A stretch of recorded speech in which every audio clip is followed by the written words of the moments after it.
குறித்து போலீசாரின் வேறு கேள்விகளுக்கு சாகுல் அளித்த பதில்களில் ரத்த வாடை வீசியிருக்கிறது.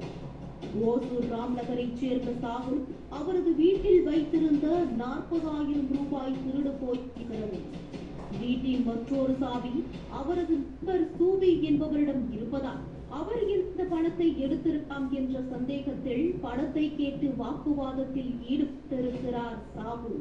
தான் எடுக்காத பணத்தை கேட்டு சாகுல் தாக்கியதாக சூபி தனது நண்பரும் பெயிண்டருமான அர்ஜுனிடம் கூறி அழுதிருக்கிறார். நண்பன் கண்கசங்குவதை பார்த்து பொறுத்துக் கொள்ளாத அர்ஜுன் நண்பனுக்காக சாகுலிடம் தட்டி கேட்டிருக்கிறார். அப்போது இருதரப்புக்கும் இடையே கைகலப்பு ஏற்பட்டிருக்கிறது. ஆத்திரமடைந்த அர்ஜுன் உன்னை கொல்லாமல் விட மாட்டேன் என்று சாகுலிடம் மிரட்டல் விடுத்து சென்றிருக்கிறார். அர்ஜுனுக்கு முன்னால் தான் முந்திக்கொள்ள வேண்டும் என்று சாகுல் திட்டம் போட்டு இருக்கிறார்.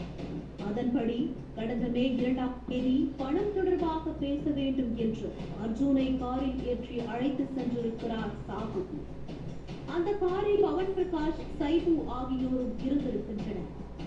அவருக்குள் பணம் தொடர்பாக இருந்த பேச்சுவார்த்தை வாக்குவாதமாக இருக்கிறது. ஒரு கட்டத்தில் காரை நிறுத்தி அர்ஜுனை மூவரும் சரமாரியாக தாக்கியிருக்கின்றனர். இதில் நிலைகுலைந்து போன அர்ஜுன் சம்பவ இடத்திலேயே உயிரை விட்டிருக்கிறார். பின்னர் சடலத்தை சூளகிரி அருகே சின்னாறு அருகே உள்ள அரசு நிலத்தில் புதைத்துவிட்டு அதற்கு கல்லையும் மரக்குச்சிகளையும் போட்டுவிட்டு வந்துள்ளனர். 40,000 ரூபாய் திருட்டில் ஆர்த்த இந்த பிரச்சனை கொலையில் முடிந்தது விசாரணையில் தெரிய வந்திருக்கிறது. இதையடுத்து அர்ஜுனை கொலை செய்த சாகுல், பவன் பிரகாஷ், சைபு ஆகியோரை கைது செய்தனர்.